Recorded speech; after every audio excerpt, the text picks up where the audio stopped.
Le projet est conçu pour que les aînés se familiarisent et se sentent plus à l'aise avec leur ordinateur, leur tablette, leur téléphone cellulaire ou tout autre appareil Internet.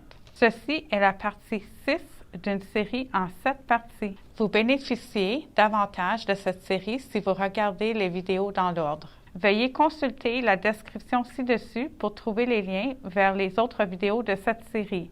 Regardons ensuite comment naviguer sur l'écran d'accueil d'un ordinateur. Bien que Windows et Mac aient des configurations d'écran d'accueil similaires, il existe des différences notables dans la navigation. Nous allons donc commencer par un écran d'accueil Windows.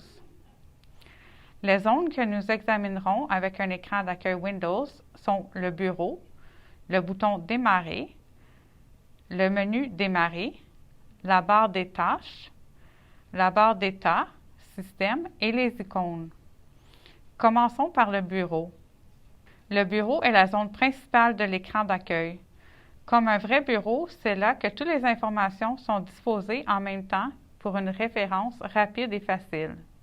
Tous les documents ou programmes importants que vous utilisez fréquemment doivent être conservés sur le bureau pour les rendre plus faciles à trouver et à utiliser. Sur le bureau se trouve l'endroit où vous trouverez les icônes. Les icônes sont des petites images qui représentent différents programmes et applications. Les icônes sont utilisées comme passerelles pour démarrer des programmes ou ouvrir des documents.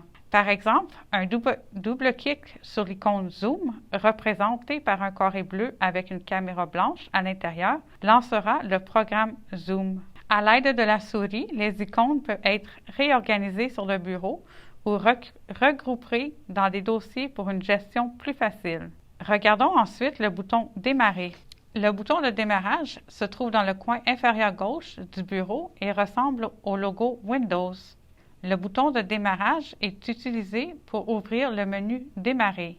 Le menu Démarrer agit comme le gardien de tous les programmes installés sur l'ordinateur. Il vous permet également d'accéder aux paramètres de l'ordinateur ainsi que d'éteindre ou de redémarrer l'ordinateur. Chaque fois que vous utilisez un nouveau programme, il apparaît automatiquement dans le menu de démarrage. Nous examinerons ensuite la barre des tâches. La barre des tâches s'étend au bas de votre bureau, entre le bouton de démarrage et la barre d'état système. La barre des tâches affiche tous les programmes ou applications en cours d'exécution. Un simple clic sur les différentes applications en cours d'exécution vous permettra de basculer entre elles. La barre des tâches vous permet également d'y épingler des applications pour un accès rapide et facile.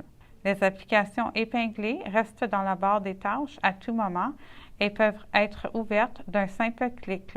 Sur les machines Windows 10, la barre des tâches contient également la barre de recherche. Comme son nom l'indique, la barre de recherche vous permet de rechercher des applications ou des documents sur votre ordinateur simplement en y tapant le nom.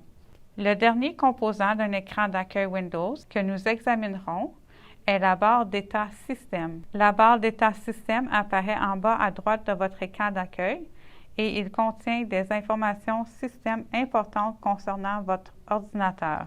L'heure, la date, le niveau de la batterie, l'état d'Internet, le niveau du volume et d'autres informations importantes se trouvent ici.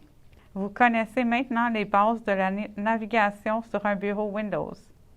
Vous savez que les icônes agissent comme des passerelles pour les programmes et les applications et que tous les programmes peuvent être trouvés dans le menu de démarrage via le bouton de démarrage. Vous savez que la barre de recherche peut être utilisée pour localiser n'importe quel programme ou document sur votre ordinateur. Vous savez que tous les programmes et documents en cours d'exécution se trouvent dans la barre des tâches et que des informations système importantes se trouvent dans la barre d'état système.